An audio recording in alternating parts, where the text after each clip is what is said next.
రోజు మాతో అపాయింట్మెంట్ ఉంది, మీరు రావాలి మాకు మా దగ్గరికి అన్నప్పుడు క్యాన్సిల్ చేసిందంట. ఇలా ఎవరు వచ్చినా కూడా ఆల్రెడీ మీటింగ్ షెడ్యూల్ అయిపోయింది, ఇంకా ఏ అపాయింట్మెంట్స్ తీసుకోవద్దు, అన్ని క్యాన్సిల్ చేసిందని చెప్తారు.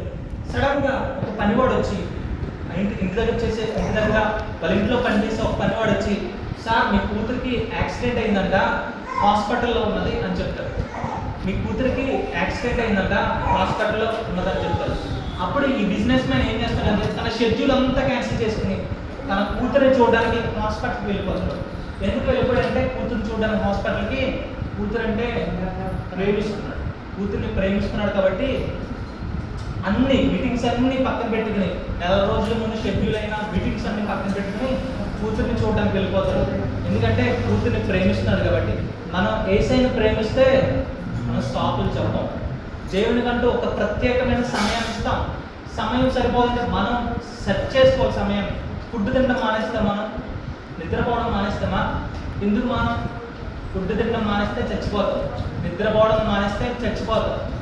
ఆత్మీయ జీవితానికి బైబిల్ చదవకపోయినా, ప్రార్థన చేసుకోకపోయినా, దేవుని ఆరాధించకపోయినా చచ్చిపోతాం, ఆత్మీయ స్థితి దిగజారిపోతాం.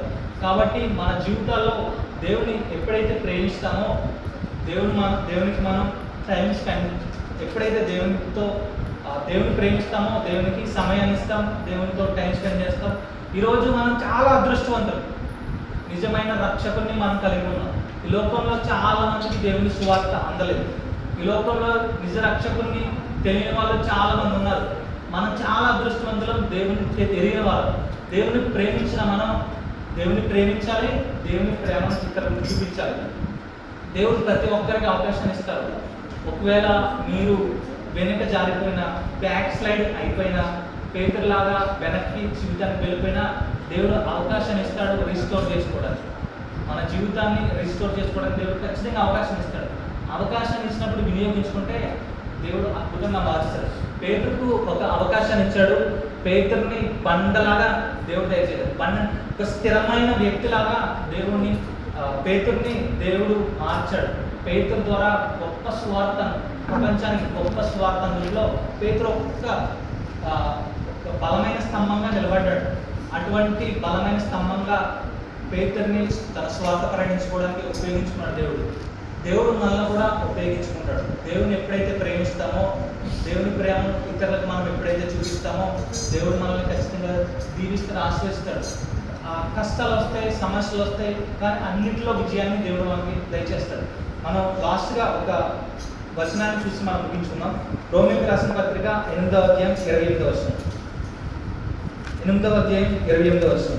దేవుని ప్రేమించు వారికి, అనగా ఆయన సంకల్పము చొప్పున పిలువబడిన వారికి మేలు కలుగుటకే సమస్తము సమకూడి జరుగుచున్నదని ఎరుగుదుము. ఈ మాట గుర్తుపెట్టుకోండి. అందులో దేవుని ప్రేమించు వారికి, అనగా ఆయన సంకల్పం చొప్పున పిలువబడిన వారికి మేలు కలుగుటకే సమస్తము సమకూడి జరుగుచున్నవని ఎరుగుదుము. ఇక్కడ దేవుడు అంటున్న మాట, మనం ఎప్పుడైతే దేవుని ప్రేమిస్తామో దేవుడు అంటున్న మాట ఏమంటున్నాడు? సమస్తము సమకూడి మేలుగా జరిగిస్తాడంటాడు. ఇంతకన్నా మనకి ఏం కావాలి?